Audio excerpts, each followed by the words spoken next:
Et maintenant, c'est Adam qui nous rejoint. Alors, comment on peut mélanger notre envie de respecter l'environnement et prévoir nos prochaines vacances? Une phrase. Maman, quand est-ce qu'on arrive? Cette phrase, elle a dû hérisser le poil de plus d'un parent au volant.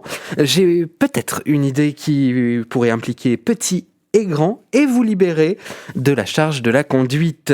Pourquoi pas faire l'Ille-et-Vilaine à vélo?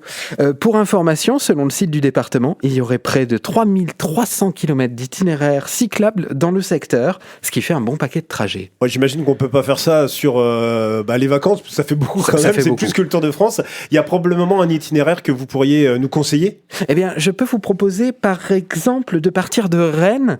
De là-bas, vous n'aurez plus qu'à longer la Vilaine jusqu'à Redon.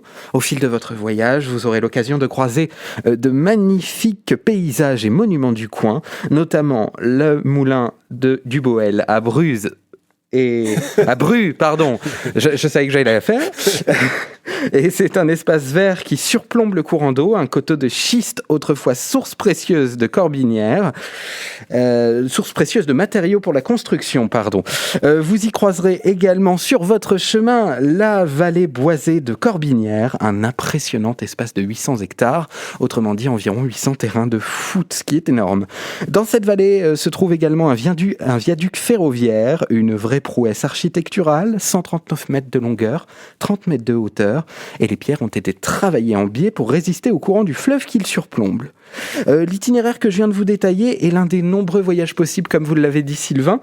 Si vous êtes plus courageux, vous pouvez même sortir du département et aller découvrir les côtes de Saint-Malo ou de Brest par exemple.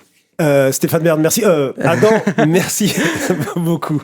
On se retrouve dans quelques instants avec la Skol sur l'antenne de Radio Laser.